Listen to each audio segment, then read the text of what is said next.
arkadaşlar, bugün resim yapacağız. Yaren, bana boya getirir misin?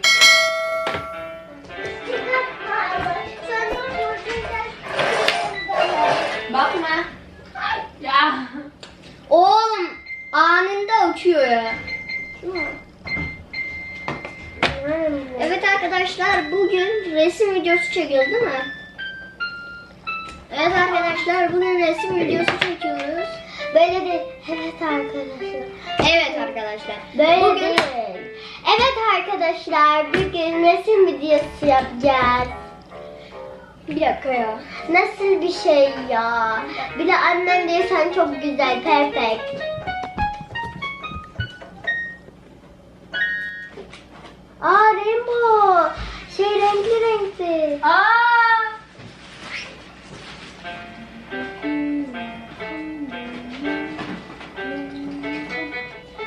Hepinize merhabalar arkadaşlar. Ben Alperen. Bugün ne mi yapacağız diye sorarsanız bugün resim videosu çekeceğiz arkadaşlar.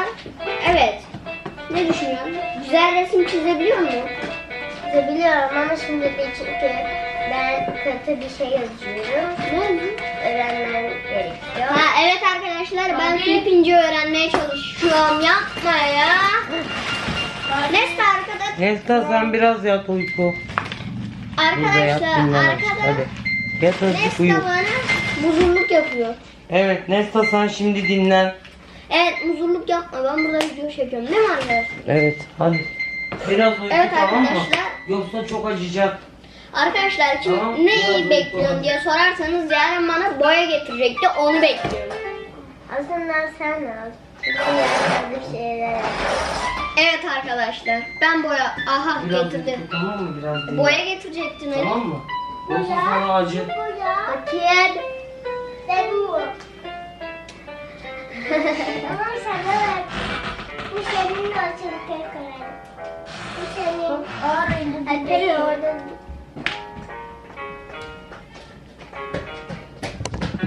Kapıyı kapat Kara. Evet arkadaşlar, yarın Bak. benden boya istiyor. Yavaş konuş. Çok gürültü yapmayın, yaramazlık yapmayın tamam mı? Evet arkadaşlar, yarından boya istiyor. Ben gidip geleyim. Barbie bunun sesi nereden açılıyor? Öyle değil mi? Evet rengi. Barbie bunun sesi nereden açılıyor? Bu başka. Evet arkadaşlar, ben yarından boya istedim ama kurşun kalem getirmiş bana. Bakışın karınca. Bekle arkadaşlar, getiriyorum ben kendime boya. Ateş yok sonra. Annemin şunu.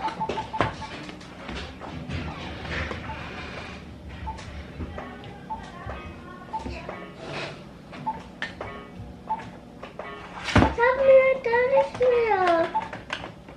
Kaçma tuvalet. Ne oluyor?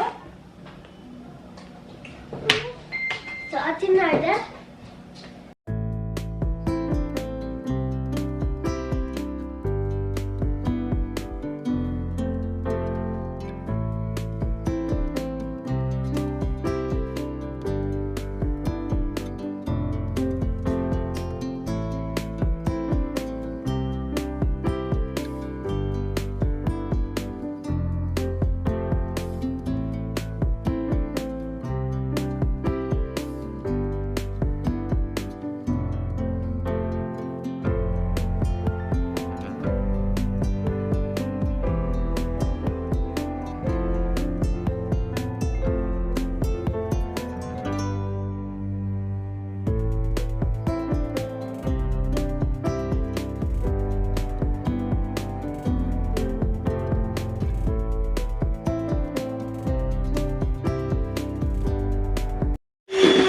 Cake ni Beyza to. Ne oldu?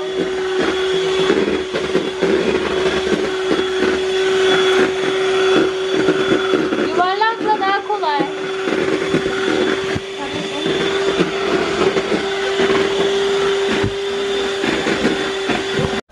Kesmesene elinden sana böyle Barbie.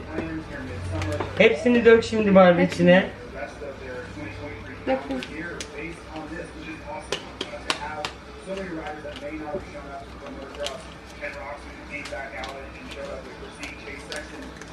Ben burada acıyor abla. Neden üşüdün? Ben kanvar çünkü.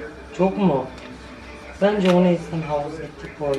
Bence o yüzden oluyor. Karıştırıyor. Karıştır.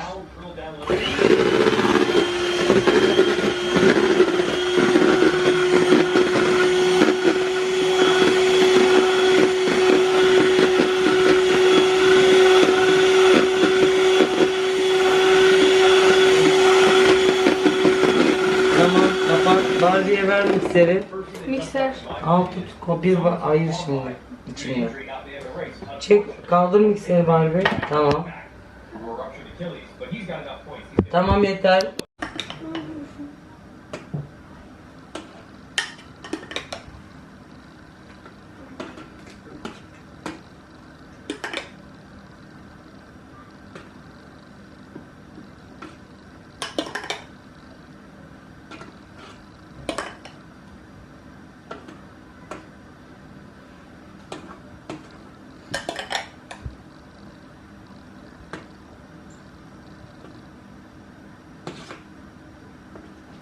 Bu kadar. Oha. Neyse, tamam.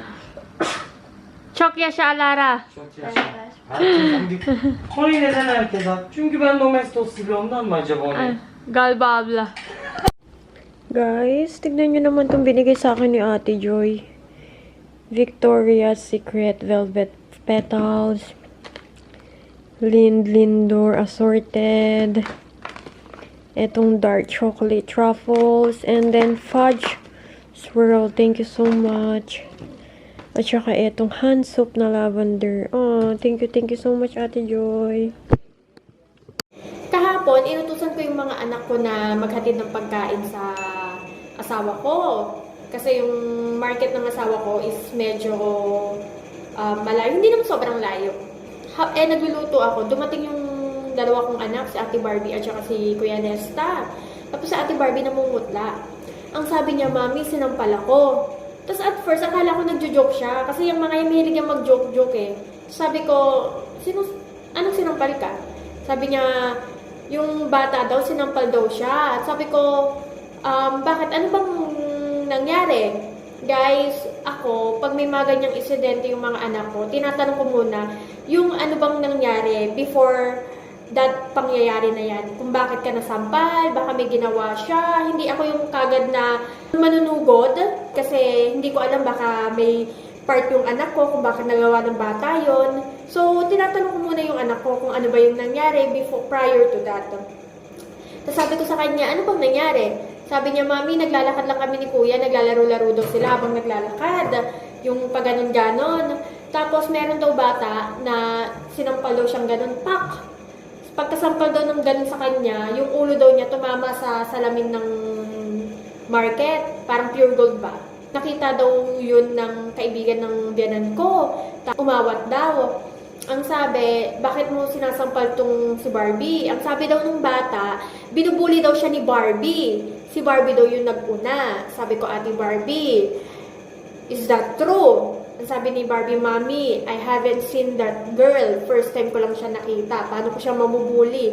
And guys, hindi naman sa porket anak ko si Barbie, is ipagtatanggol ko siya. If you know me, if you've been watching me on YouTube, hindi ako ganyan sa mga anak ko. Hindi ako nangungunsinte. And I know my kids, hindi sila nambubuli.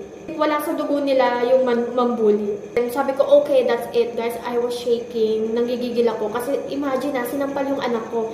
So, wala pa. Alam niyo ba, lumabas nga ako nang wala akong panty. Sa sobrang high blood ko, nagpantalon lang ako, nagdamit lang ako, and then bilis-bilis akong pumunta. Yung pinangyarihan malapit sa market ng asawa ko. Sabi ko sa anak ko, bakit hindi ka pumunta kagad kay Daddy Gunner, doon ka nagsumbong kagad para na-aksyonan agad. Ang sabi niya, hindi niya na daw naisip yon kasi ang naisip niya, uuwi na lang daw sila. So, pagkapunta ko doon, dumiretso ako doon sa market ng asawa ko. Etong asawa ko, nag-message na pala siya sa akin. Ang sabi niya, si Barbie nga daw sinampal. Hindi ko naman nabasa yung cellphone kasi hindi naman ako nag-cellphone. I was cooking. And then, sabi ko kay Gunner, nasan yung bata? Andun din yung kaibigan ng biyanan ko na nakakita. Ang sabi niya, sinampal nga daw si Barbie, ganun-ganon. Tapos sabi ko, asan yung magulang ng bata? Asan yung bahay ng bata? Ang sabi ni Gunnar, hindi niya daw alam. Sabi ko, nasan yung bata? Nanggigigil na ako, guys. Sabi nung babae, andun daw sa park. So, pinuntahan ko sa park. Guys, maniwala kayo sa hindi. Ang asawa ko, hindi po yan basta-basta nagsasarado ng market. Napasarado talaga siya dahil kilala niya talaga ako eh. Nanggigigil na talaga ako eh. Alam niya pag ako, galit-galit talaga ako. So, nung nakita ko yung bata, medyo madilim na eh. Palubog na yung araw. Kinuha ko yung tsinelas ko. Sabi ko, anong ginawa mo sa anak ko? Bakit mo sinaktan yung anak ko? Hindi siya sumasagot, nakagano lang siya. Sabi ko, nasan ang nanay mo? Hindi siya sumasagot. Ay, may mga kasama siya. Sabi ko, nasan ang nanay neto? Wala, hindi daw nila alam. Asan ang bahay mo? Hindi siya sumasagot. Tinanong ko yung mga kabata, asan ang bahay neto? Hindi daw nila alam kasi ang plano ko, gusto kong kausapin yung nanay niya, gusto kong ipaalam kung ano yung ginawa niya, and I want her to discipline her kid. I want her to teach her kid not to do that to my daughter or to anyone. Kasi hindi yan maganda, 'di ba? Dumating na yung asawa ko, inaawat ako ng asawa ko, sumisigaw na ako, ang lakas ang boses ko, guys, nangigigil ako. Sabi ko sa kanya, wag mo tong sasaktan tong anak ko to, wag mong sasaktan to, hindi siya tumitingin sa akin. Eh di ang ginawa ko, sabi ni Gunnar, my love, wag mong saktan. Sabi ko naman sa sarili ko, alam ko namang hindi ko siya pwedeng saktan, kasi nga, child abuse ako, kaya nga hinahanap ko yung magulang niya. Eh hindi siya tumitingin sa akin, so ang ginawa ko, ginanong ko siya. Sabi ko sa kanya, tumingin ka sa akin, tumingin ka dito sa anak ko, tignan mo yan, tandaan mo yung mukha niyan, wag mong sasaktan yan, ha? Wag mong sasaktan. Guys, hindi ito first time na nangyari sa anak ko, ha? Marami ng beses hindi na mabilang po sa kamay. Marami ng beses na nabubuli yung mga anak ko dito, and I think this is the second time na talagang ako yung kumumpronta sa bata. First time yung tinulak siya sa school, sa hagdanan. Pangalawa to nung sinampal siya. So, after kong tumalikod, sumikip ang dibdib ko. Sabi ko kay Gunnar, my love, para ako nagsisi sa ginawa ko sa bata. Sabi ni Gunnar, wag kang magsisi. Hindi maganda yung ginawa niya. Ako guys, pag galit ako, hindi na ako nakakaisip kung tama ba yung ginagawa ko. Kumbaga parang parang galit na galit ako na sinampal yung anak ko eh. Hindi ko nga sinasampal yan si Barbie, tapos may namananampal ng iba. Di ba parang nakakagalit? Kagabi hindi ako makatulog. Sabi ko kay Gunnar, my love, I cannot sleep. Naaawa talaga ako dun sa bata. Nagagalit ako kasi sinampal niya anak ko. Naaawa ako kasi walang magulang na nagagayad sa kanya. Nagtuturo ng hindi tama yung ginagawa niya. Alam niyo yun? Ito yung kaibigan ng nanay ni Gunnar na nakakitang sinampal si Ate Barbie. Ayan, eto dumating na ako dito. Ang bilis ko dito guys, grabe. Galit na galit ako dito. As in, tapos si Gunnar nagalit pa dito sa babae kasi parang, tinanong ko si Gunnar nung gabi, ang sabi ko bakit ka nagalit dun sa babae. Sabi niya kasi inaanuhan niya pa yung apoy, nilalagyan niya pa ng gas. Kumbaga parang pinapalaki niya pa. Kaya ayan. Eto nag-uusap kami dito. Ini-explain niya sa akin dito kung ano ba yung nangyari dun kay Ate Barbie. And ako desidido na talaga akong sugurin yung bata. Kasi sabi niya nandun daw sa park. Mabait yung yung babae niyang guys. Kaibigan niya ng binan ko. Siya, Bulgarian siya. Tapos dito, after umalis ng lalaki, dito na magagalit si Gunnar sa kanya. Kasi siya, salita siya ng salita. Sabi ni Gunnar, wait, abla, wait, ayun na. Ayan na, tas bigla na siyang umalis yung matanda. Eto nag-uusap kami dito ni Gunnar, sabi ko, in-explain sa akin ni Gunnar yung nangyari.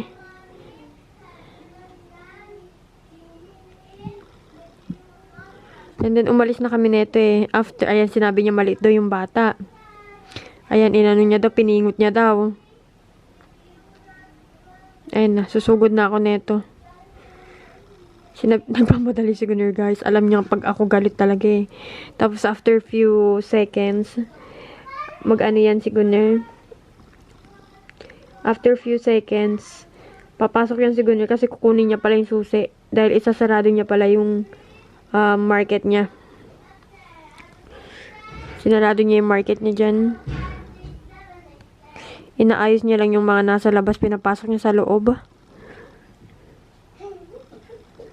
Ayan, nakinuha niya ng susi dyan. Ayan, lalabas na siya. Nagmamadali siya. Hindi niya sinasarado yung market, guys. Tignan natin yung ibang view. Eto na yung umalis yung babae. From different angle.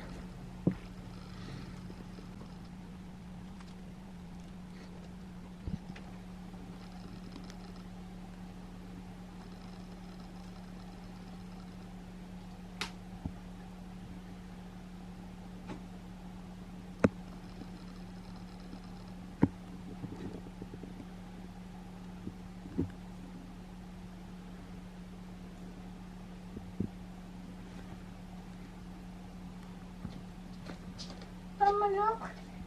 Napaniki.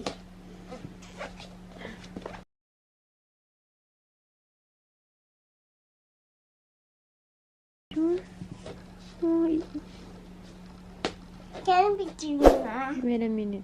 Mommy. Guys, eto na yung ano, isasarado nyo na yung, ayan, yung shutter door.